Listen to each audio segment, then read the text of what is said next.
Ce sportif a réussi à stopper une guerre civile avec un simple discours. Lui, c'est Didier Drogba, star de Chelsea, héros de l'OM, meilleur buteur de l'histoire de la Côte d'Ivoire, une icône respectée dans son pays, surtout grâce à ce jour-là. Dans un petit stade du Soudan, la Côte d'Ivoire joue l'un des matchs les plus importants de son histoire. Le pays est en pleine guerre civile, divisé entre le nord rebelle et le sud gouvernemental. C'est simple, pour jouer la Coupe du Monde 2006, les Ivoiriens doivent absolument battre le Soudan, tout en espérant que le Cameroun, leader du groupe, ne gagne pas contre l'Egypte. Et tout se passe comme dans un rêve. Harouna Dindan plante un doublé et les éléphants mènent 3-0. Mais même le penalty soudanais à la 89e minute ne change rien, mission accomplie. Mais pendant ce temps, au Caire, c'était un thriller. Le Cameroun ouvre le score à la 20e minute, puis l'Egypte égalise à la 79e. À 1-1, la Côte d'Ivoire tient sa qualification du bout des doigts, à condition que ça en reste là. Sauf qu'il reste quelques secondes, et là, coup de théâtre, l'arbitre accorde un penalty très généreux au Cameroun. À la 94e minute, toute l'Afrique retient son souffle, Drogba et ses coéquipiers ont fini leur match. Ils sont debout autour d'une radio, figés en attente du verdict. Pierre Vomé s'élance et fracasse le poteau. C'est l'explosion, la Côte d'Ivoire est qualifiée pour la première Coupe du Monde de son histoire. Une chaîne de télé parvient à y glisser une caméra dans les vestiaires des joueurs ivoiriens, et ce qu'elle filme, personne ne pouvait l'imaginer. Les joueurs sont serrés les uns contre les autres, bras sur les épaules, encore trempés de sueur, et au centre, debout, micro en main, Drogba. Ivoiriens, Ivoiriennes, du nord et du sud, du centre à l'ouest. Vous avez vu, on vous a prouvé aujourd'hui que toute la Côte d'Ivoire peut cohabiter, peut jouer ensemble pour un même objectif, se qualifier pour le mondial. Vous nous avez promis que cette fête allait rassembler le peuple. Aujourd'hui, on vous demande, s'il vous plaît, on se met à genoux. Le seul pays de l'Afrique qui a toutes ses richesses ne peut pas sombrer dans la guerre comme ça. S'il vous plaît, déposez tous les armes, faites les élections, organisez les élections et tout ira du mieux. On veut s'amuser. Arrêtez vos fusils là. On veut s'amuser. Arrêtez vos fusils là. Le soir même, Abidjan fête la qualification. Bouaké, la capitale rebelle, fait la même chose. On débouche des bières renommées en l'honneur de Drogba. On chante dans les rues, on danse comme si la guerre venait de s'arrêter. Mais le lendemain, la réalité rattrape tout le monde. Le pays est encore divisé et les rebelles sont toujours en place. Les tensions sont toujours là. Sauf qu'un petit truc a changé. Le message tourne en boucle à la télé, des dizaines de fois par jour, et à force de le voir, de l'entendre, de sentir cette unité autour de l'équipe, les deux camps finissent par se rapprocher. Les discussions reprennent et la pression baisse. Quelques semaines plus tard, contre toute attente, un cessez-le-feu est signé. Tout ça déclenché par un vestiaire, une caméra et un capitaine qui a rappelé à tout un pays qu'il savait encore être une famille. 2 ans plus tard, il va encore plus loin. Il convainc les autorités de jouer un match en pleine zone rebelle à Bouaké. Le stade s'appelle le Stade de la Paix. Et ce jour-là, il porte bien son nom. Gouvernement et rebelles chantent ensemble, le pays se fige devant la télé. Et Drogba marque le dernier but d'un 5-0 devenu mythique. À ce moment, le pays entier était réuni. C'est l'euphorie. Malheureusement, la suite est beaucoup moins belle. Ça n'a pas suffi à effacer des années de tension. Les divisions étaient trop profondes, trop anciennes. Et à peine 5 ans plus tard, en 2010, tout a explosé de nouveau après des élections contestées. Le pays replonge dans la violence, plus de 3000 morts, des combats dans les rues d'Abidjan. Et au final, l'arrestation du président qui sera jugé pour crime contre l'humanité avant d'être finalement acquitté. Une période sombre qui montre que le football ne peut pas tout réparer. Et des histoires comme ça, des destins de sportifs totalement improbables, et il y en a beaucoup plus qu'on ne le pense. Aujourd'hui, on va plonger dans les sportifs aux trajectoires les plus folles. De la tragédie au doublé paralympique. À 13 ans, il a déjà une obsession, faire rouler tout ce qu'il peut. Son premier kart, un assemblage improbable de roues, de poubelles et de tuyaux discrètement récupérés à l'usine où travaille son père. Un bricolage génial, un peu fou, et surtout le début d'une longue histoire avec la vitesse. Alessandro Zanardi gravit les échelons. Karting, Formule 3 italienne, puis championnat d'Europe de F3 qu'il remporte en 1990. Direction la Formule 3000, et dès sa première saison en 1991, il termine deuxième du championnat avec 2 victoires. Logiquement, la Formule 1 lui ouvre ses portes, il remplace même un certain Michael Schumacher chez Jordan, en fin de saison 91 pour les 3 dernières première course. Mais voilà, la F1, c'est pas son truc. Entre 1991 et 1994, puis un retour raté en 1999, Zanardi enchaîne les galères. 41 départs en Grand Prix, 0 victoire, un seul petit point au classement. Alors en 96, il décide de traverser l'Atlantique et rejoint le championnat kart, l'équivalent américain de la F1 à l'époque. Et là, c'est l'explosion totale. Dès sa première saison chez Chip Ganassi Racing, il remporte 3 courses et termine 3ème du championnat. Il est élu rookie de l'année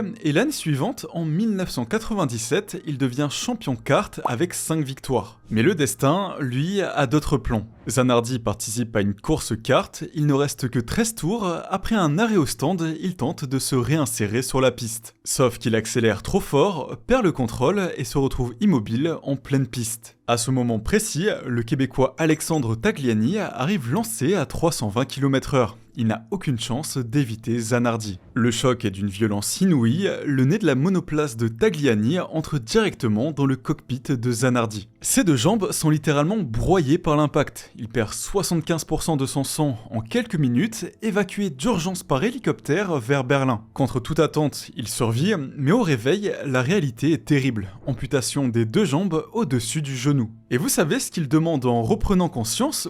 Pas est-ce que je pourrais remarcher ou est-ce que je pourrais repiloter? Non. Il demande est-ce que je pourrais aller seul aux toilettes? Voilà où en est sa priorité. Pas de grandes questions existentielles, juste l'essentiel, le quotidien, et c'est exactement cette mentalité qui va le sauver. 2 ans après l'accident, Zanardi annonce qu'il veut repiloter en compétition. Tout le monde pense qu'il plaisante, mais lui est sérieux, très sérieux. Il collabore avec BMW Motorsport pour adapter une voiture de tourisme à son handicap. Entre 2003 et 2009, Zanardi enchaîne 7 saisons en championnat du monde de tourisme. Il remporte 4 courses au volant de BMW, 4 victoires en tant que pilote amputé des deux jambes. Puis en 2005, il reçoit le prix du comeback de l'année. Mais ça ne lui suffit pas. Il se dit que c'est pas assez. Au début des années 2010, Zanardi se lance un nouveau défi, le cyclisme sur main, aussi appelé handcycling. Et comme d'habitude, il cartonne direct. Il remporte le marathon de Venise, celui de Rome et même le marathon de New York. Mais son vrai objectif, c'est les Jeux paralympiques de Londres de 2012. Là-bas, il remporte 2 médailles d'or et 1 médaille d'argent. 4 ans plus tard, au JO de Rio de Janeiro, Zanardi a 49 ans. Beaucoup penseraient qu'il est temps de se raccrocher, mais pas lui. Le 13 septembre 2016, soit presque exactement 15 ans après l'accident qui lui a coûté ses jambes, il remporte l'or dans l'épreuve de temps H5. Un détail incroyable, à mi-parcours, il est en retard de 10 secondes sur l'Australien Stuart Tripp,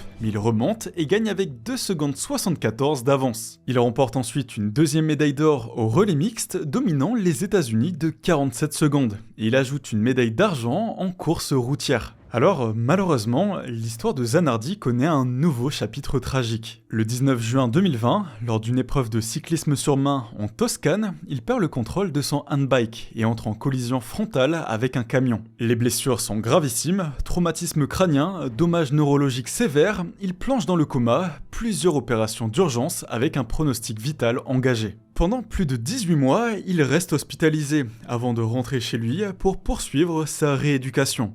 Du ballon d'or au fauteuil présidentiel. Quand George Weah débarque dans ce monde, c'est pas vraiment dans les meilleures conditions. Le quartier de Gibraltar, c'est pas Disneyland, c'est littéralement un bidonville où 85 000 personnes s'entassent dans les baraques en tôle. Mais il y a un truc qui lui permet d'oublier la misère, le football. Très vite, il se fait repérer et il va enchaîner les clubs locaux. Young Survivor Claratown, Invincible Eleven, puis direction le Cameroun au Tonnerre Yaoundé. C'est là que sa vie bascule. Claude Leroy, le sélectionneur du Cameroun, le repère et le recommande à un certain Arsène Wenger. Oui, la légende d'Arsenal qui coach l'AS Monaco à l'époque. À 21 ans, Weah débarque à Monaco, où il explose totalement. Il plante 66 buts en 149 matchs, une machine, puissance, vitesse, efficacité, le mec a tout. Il remporte la Coupe de France en 1991, atteint la finale de la Coupe des Coupes en 1992, mais perd contre le Werder Brême. Il va ensuite faire un tour au PSG, 2 Coupes de France, un titre de champion, mais c'est en Ligue des Champions qu'il devient une légende. 7 buts décisifs lors de la saison 94-95. Le monde entier commence à parler de lui. Puis arrive le meilleur moment de sa carrière. George Weah remporte le Ballon d'Or. Historique.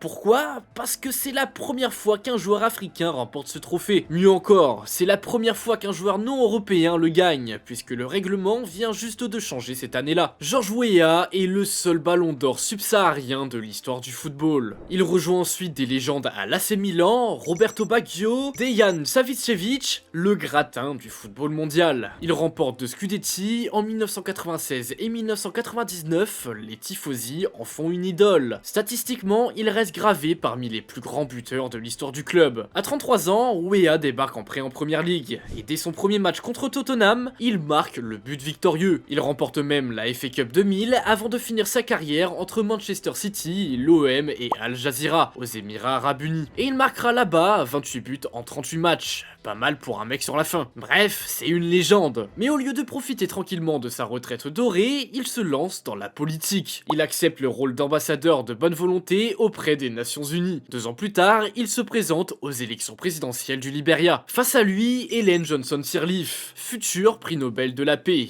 Il perd. 6 ans plus tard, nouvelle tentative, il se présente comme candidat à la vice-présidence, encore perdu. Mais Weah ne lâche rien. Il est élu sénateur du comté de Montserrado, un premier pas vers le sommet, avant de se relancer une 3e fois dans la course présidentielle. Premier tour, 38% des voix, second tour, 61,5%. George Weah devient officiellement président du Liberia. Plus de 35 000 personnes, une dizaine de chefs d'État et 2 invités de marque, Didier Drogba et Samuel Eto'o, sont là pour voir son investiture. Les débuts sont ambitieux, l'injection de 25 millions de dollars dans l'économie pour réduire la liquidité excessive et une réforme foncière révolutionnaire. Mais surtout, la gratuité de l'université pour tous les étudiants des établissements publics. Sur le papier, ça claque. Mais dans les faits, moins de 2% de la population a accès à l'électricité. 94% des actifs gagnent moins de 2 dollars par jour. Et puis, le pays se classe 177e sur 188 à l'indice du développement humain. Et en plus, faut gérer les séquelles de l'épidémie d'Ebola, puis la pandémie de Covid-19, et l'inflation galopante qui provoque des manifestations sociales. Bref, mission impossible. Sans parler des nombreux scandales, enquête sur une injection monétaire controversée, faible réalisation des promesses de campagne et renoncement aux poursuites contre les criminels de guerre. Entre 2018 et 2024, plusieurs hauts responsables proches de Weah sont sanctionnés par les États-Unis pour corruption présumée. Alors, quand il annonce sa candidature pour un second mandat, ça ne va pas jusqu'au bout, perdant au second tour de très peu. 1 an et demi pour devenir champion du monde. Il mène sa petite vie d'étudiant. Cours, campus et des matchs de basket joués sans pression dans l'équipe de l'université. Absolument rien ne laisse imaginer qu'il pourrait un jour mettre un pied en athlétisme. Et pourtant, un jour, à la cafétéria, Donald Thomas discute avec un pote de l'équipe d'athlètes et se met à fanfaronner un peu. Il prétend pouvoir sauter plus haut que le meilleur sauteur en hauteur du campus. Alors son ami relève le défi, ok, prouve-le, saute 1m98 et on en reparle. 1m98, c'est déjà une performance solide pour un amateur, mais Donald accepte sans hésiter. Le truc dingue, il se pointe direct à l'entraînement, toujours en fringue de basket, chaussures aux pieds, il passe 1m98 du premier coup, comme si de rien n'était. Bon, c'est déjà impressionnant, mais attendez la suite. Quelques jours plus tard, il retente le coup pour voir jusqu'où il peut aller. Et à son 3e essai seulement dans sa vie, il franchit 2m10. Nouveau record de l'université, les mecs n'en reviennent pas. Lane Lore, l'entraîneur en chef de l'athlétisme, comprend tout de suite qu'il tient quelque chose d'exceptionnel. Il convainc Donald de tenter sa chance en compétition officielle 2 jours plus tard. À la rencontre de l'université Eastern Illinois, Donald franchit 2m22 à son 7e essai en carrière. 7 essais, des mecs s'entraînent pendant des années pour atteindre ce niveau, lui, il y arrive en quelques jours. Impossible de faire machine arrière désormais, une carrière improbable vient de débuter. Par contre, si le talent brut est là, la technique, elle, est complètement inexistante. Donald ne mesure même pas sa course d'élan, il fonce vers la barre et saute. Point. N'importe quel entraîneur vous dira que c'est tout sauf la bonne technique, mais malgré cet amateurisme évident, les résultats continuent de tomber. Mais l'horloge tourne et les championnats du monde d'Osaka approchent en 2007. Avec si peu de temps pour progresser techniquement, Donald va devoir compter sur son don naturel. Il franchit 2m30 pour la première fois, puis améliore son record à 2m33 en mars, lors des championnats NCAA en salle. En juillet à Salamanque, en Espagne, il explose tout, 2m35, meilleure performance mondiale de l'année. Seul Stefan Holm, champion olympique, a égalé cette marque. Alors évidemment, les médias commencent à parler de ce phénomène sorti de nulle part. Certains le prennent au sérieux, d'autres pensent qu'il va craquer face à la pression des mondiaux. Une grande question se pose, va-t-il confirmer face aux meilleurs ou va-t-il se faire exploser par des athlètes qui pratiquent depuis l'enfance? Finale du saut en hauteur des championnats du monde. Donald Thomas se retrouve face à l'élite mondiale, Stefan Holm, Yaroslav Rybakov, Kyriakos Ioannou, des mecs avec des années d'expérience, des techniques millimétrées, des palmarès impressionnants. Lui, 18 mois de pratique et une technique, disons, personnelle. Autant dire que personne ne mise un copec sur lui. La barre monte progressivement, 2m20, 2m25, 2m30, Donald passe tout sans brancher. À 2m33, Stefan Holm échoue et termine 4ème. Le champion olympique est éliminé. Il ne reste plus que 3 athlètes capables de franchir 2m35, Thomas, Rybakov et Ioannou. C'est le moment de vérité. Donald prend son élan, fonce vers la barre et la passe au premier essai. Ses 2 concurrents échouent, la médaille d'or est pour lui. Tous les athlètes tentent ensuite 2m37, personne ne passe. Donald Thomas vient de devenir champion du monde de saut en hauteur en 18 mois. Le public et les médias n'en reviennent pas, c'est l'une des plus grandes surprises de l'histoire de l'athlétisme. Donald décroche aussi le titre IAAF Newcomer of the Year en 2007 et devient le 2e champion du monde bahaméen en saut en hauteur après Troy Kemp en 1995. L'icône qui a créé le MMA féminin.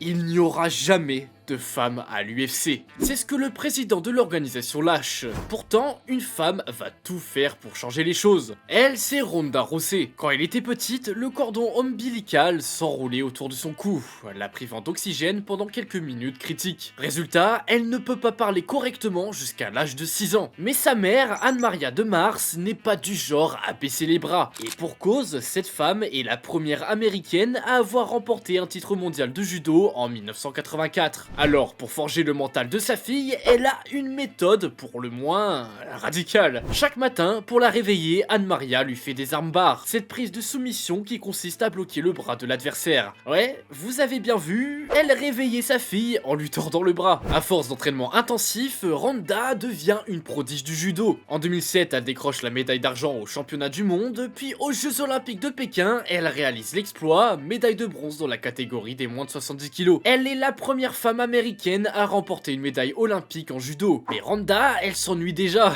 Le problème, c'est que médaille olympique ou pas, le judo ne paye pas les factures. Elle se retrouve à bosser comme serveuse, à dormir dans sa voiture, une championne olympique obligée de vivre dans sa bagnole, c'est révoltant quand on y pense. Alors, elle cherche une solution, et elle la trouve en regardant des combats de MMA. Elle décide de s'y mettre. Ronda a un atout majeur, son armbar. Cette prise que sa mère lui a fait subir des milliers de fois depuis l'enfance, elle la maîtrise comme personne au monde. En 2011, elle débarque à Strikeforce, une organisation de MMA qui accepte les femmes. Et face à Julia Budd, elle remporte le titre des poids coqs, en 39 secondes par armbar. Les gens n'en reviennent pas, cette fille est une machine à soumettre. Elle enchaîne les victoires, toutes par soumission, souvent au premier round. Et petit à petit, l'UFC commence à se poser des questions. En 2012, Dana White, celui qui avait juré qu'il n'y aurait jamais de femme à l'UFC, change d'avis. Pourquoi? Parce que Ronda Rousey cartonne tellement qu'il serait stupide de ne pas en profiter. Alors, c'est le premier combat féminin de l'histoire de l'UFC, Ronda Rousey versus Liz Carmouche. Ronda gagne par armbar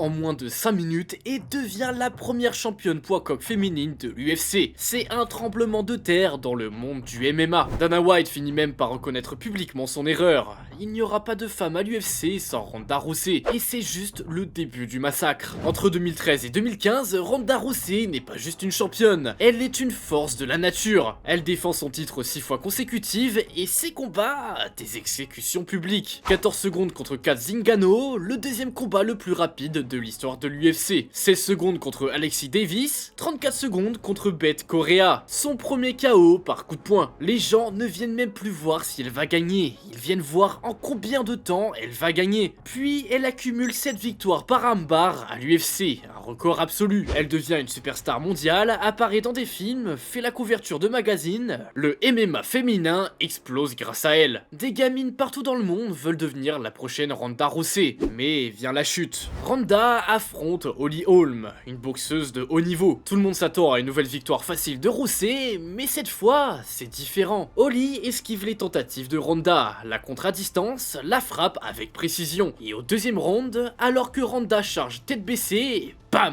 Un coup de pied à la tête en pleine face. Ronda s'effondre, KO. Sa première défaite en MMA. Le choc est mondial, l'invincibilité est tombée. Pire encore, Ronda disparaît complètement des radars pendant 13 mois. Elle révélera plus tard avoir pensé au suicide après cette défaite. Ronda revient à l'UFC 207 face à Amanda Nunes. Elle veut prouver qu'elle est toujours la meilleure. Mais la réalité est cruelle, Amanda la démonte en 48 secondes. Si court pour détruire définitivement la légende. Ronda ne combattra plus jamais en MMA.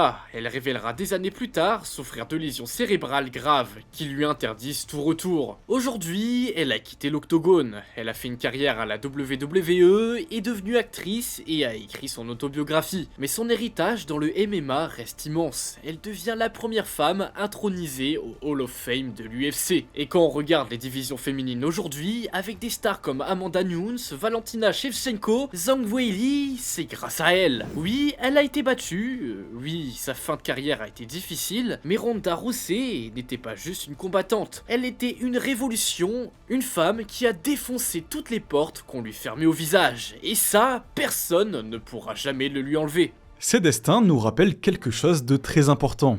Aucun parcours n'est trop compliqué, trop tard ou trop improbable. Drogba qui apaise un pays, Zanardi qui renaît 2 fois, Weah qui passe du bidonville au fauteuil présidentiel, Donald Thomas champion du monde en 18 mois, ou encore Ronda qui a ouvert les portes de tout un sport. La morale, c'est que le talent peut naître n'importe où, mais la grandeur apparaît chez ceux qui continuent d'avancer, même quand le monde leur dit que c'est impossible. Parce qu'au fond, ce ne sont pas les circonstances qui définissent un destin, mais la façon dont on choisit d'y répondre. On espère que cette vidéo vous aura plu. Alors n'hésitez vraiment pas à afficher votre soutien en commentaire, et pourquoi pas en lâchant un like et un abonnement. C'était Tricky mais Ikutsen, ciao.